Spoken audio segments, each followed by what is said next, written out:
안녕하십니까. 뉴스데스크 원주입니다.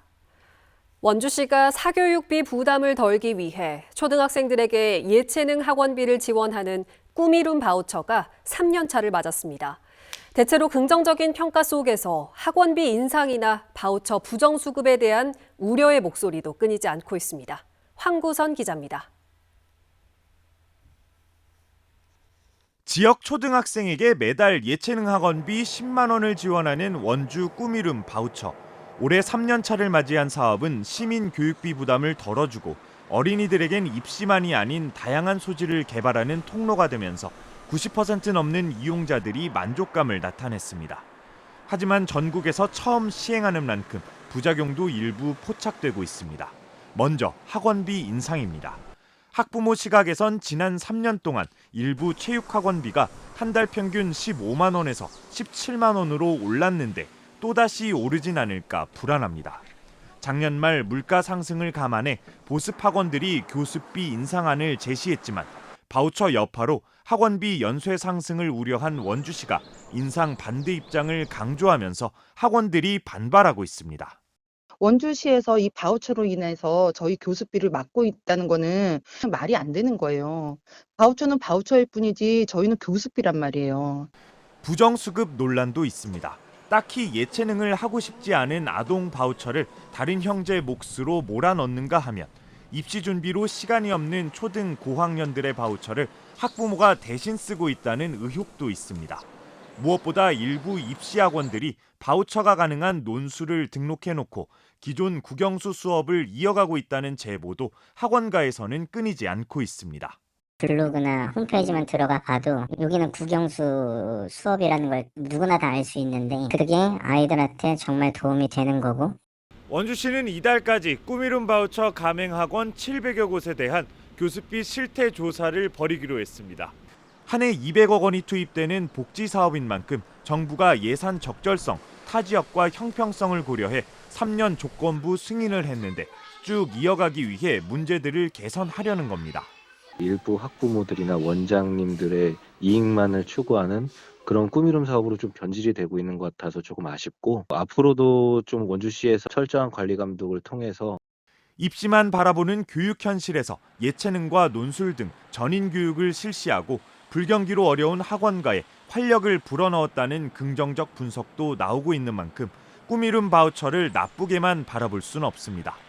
원주시는 다음 달 중 실태조사 분석을 마치는 대로 실효성 있는 대책을 마련하겠다고 밝혔습니다. MBC 뉴스 황구선입니다. 고향사랑 기부제가 시행된 지 2년이 지났습니다.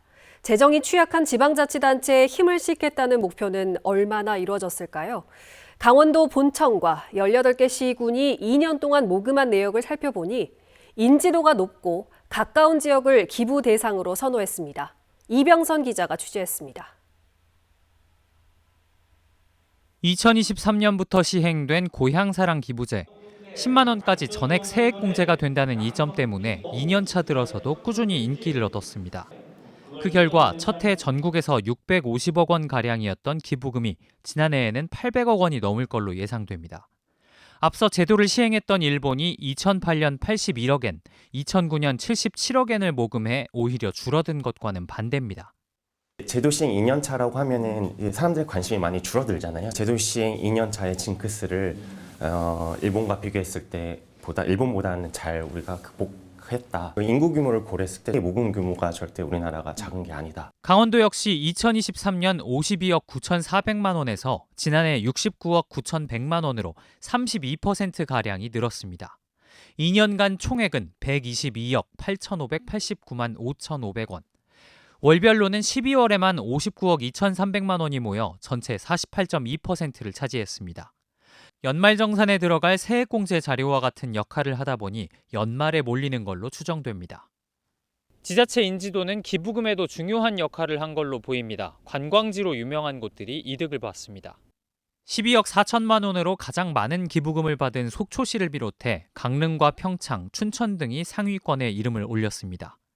반면 기부금이 가장 적은 곳은 2억 원대에 그쳤는데 지역을 대표하는 대형 관광지가 뚜렷하게 없는 곳들이었습니다. 첫 해와 두 번째 해 증가액에서도 이런 경향이 엿보입니다. 강원도 전체적으로 모금액이 17억 원가량 늘어난 가운데 속초가 3억 5,900만 원 증가해 가장 많이 늘었고 강릉이 2억 8,400만 원으로 뒤를 이었습니다. 도내 시군 간의 기부는 상대적으로 관계가 긴밀한 인근 지역에서 활발했습니다. 시군 간에 가장 많은 건수를 기록한 건 원주 시민이 횡성군에 기부한 1,412건이었고 그 다음은 동해에서 삼척에 기부한 1,042건, 삼척에서 동해에 기부한 771건이 뒤를 이었습니다. 상대적으로 인구가 많은 원주와 춘천, 강릉을 중심으로 주변 시군과 관계를 맺고 기부를 하는 겁니다. 유명하거나 가깝거나 기부금을 유치하는 데 유리한 여건은 정해져 있었습니다. MBC 뉴스 이병선입니다. 고령화가 짙은 만큼 강원도 내 1인 가구가 갈수록 늘고 있습니다. 2025년에는 10집 중 4집은 나홀로 가정이 될 것으로 예상되는데요. 이렇게 되자 강원도가 1인 가구 지원에 올해 557억 원을 투입하기로 했습니다. 보도에 나금동 기자입니다. 40년 이상 홀로 사는 90살 윤노 할머니. 거동이 불편하지만 위급 상황이 크게 걱정되진 않습니다. 침대 옆 기기에 빨간 버튼만 누르면 바로 119로 연결되기 때문입니다. 급하면 이거를 눌렀어요. 그래서 2번이나 간 적이 있어요, 병원에. 여러모로 도움이 됐죠. 빨리 와서 실어다가 병원에 갖다 주니까는. 6시간 이상 움직임이 없어도 응급관리원이 즉시 알아채고 안부 전화도 걸어줍니다. 강원도와 춘천시가 어르신 1인 가구에 제공하는 응급안전 안심 서비스입니다. 이런 서비스가 필요한 강원도의 1인 가구는 점차 증가하고 있습니다. 도내 1인 가구 수는 2021년 24만 5천여 가구에서 2023년 27만 1천여 가구로 2년 만에 10% 이상 늘었습니다. 1인 가구 비율도 38%를 넘으며 전국 17개 시도 가운데 대전, 서울에 이어 3번째로 높았습니다. 연령대별로 보면 특히 60살 이상 고령층 비율이 전국 평균보다 높은 44%를 차지했습니다. 강원도는 1인 가구를 위한 맞춤형 지원에 속도를 내고 있습니다. 올해 18개 핵심 과제를 선정하고 557억 원을 투입합니다. 우선 65살 이상 1인 가구를 찾아가서 상담하는 방문 건강관리와 병원에 동행하는 서비스에 주력합니다. 또 올해부터 청장년 1인 가구에 대한 돌봄 지원을 춘천과 강릉 등 7개 시군에서 18개 모든 시군으로 확대합니다. 모든 연령층의 1인 가구에 대한 고독사 예방과 장애인 1인 가구에 대한 지원도 강화합니다. 노인, 장애인, 청장년 등 계층별 1인 가구에 대해서 사회적 연결망 강화를 통한 고독사, 사회적 고립 등을 예방하고 생활 편의 및 심리적 안정을 가져올 수 있도록 이와 함께 강원도는 담당 공무원이 함께하는 1인 가구 협의체를 통해 현장의 목소리를 반영한 정책을 만들고 각 시군에는 1인 가구 지원 조례 제정을 촉구할 계획입니다. MBC 뉴스 나금동입니다. 강원대와 강릉 원주대가 드디어 2026년 3월 통합강원대학교로 출범합니다. 지금까지 진통을 이어오다 5차례 협상을 거듭한 끝에 두 학교 총장이 통합안에 전격 합의했습니다. 김인성 기자입니다. 강원대학교와 강릉원주대학교가 내년 3월부터 통합강원대학교로 출범합니다. 두 학교는 어제 총장 간 협의에서 통합강원대의 행정조직과 특성화 계획 등 각종 사항에 대해 큰 틀에서 합의했다고 밝혔습니다. 강릉, 원주, 춘천, 삼척의 4곳에 있는 캠퍼스에 직원을 어떻게 재배치할지, 행정조직은 어떻게 꾸릴지, 캠퍼스별 특성화는 어떻게 할지 등 지금까지 구성원들과 시민사회에 첨예한 논란에 부딪혔던 제반사항 전반이 모두 포함됐습니다. 상호 의견 차이를 좁히며 5차례의 절충안을 마련한 끝에 두 총장이 전격 합의한 겁니다. 일단 조직 부서의 숫자, 직원의 숫자 이런 게 가장 합의가 좀 어려웠던 부분이었는데 타결을 했고 4개 캠퍼스에 다 어떻게 배치할 건지를 다 통과를 해서 합의를 한 거기 때문에 통합강원대의 춘천 캠퍼스는 교육 연구 거점, 삼척 캠퍼스는 지산학 협력, 강릉 캠퍼스는 지학연 협력, 원주 캠퍼스는 산학 협력을 통해 특성화 캠퍼스를 구축하기로 했습니다.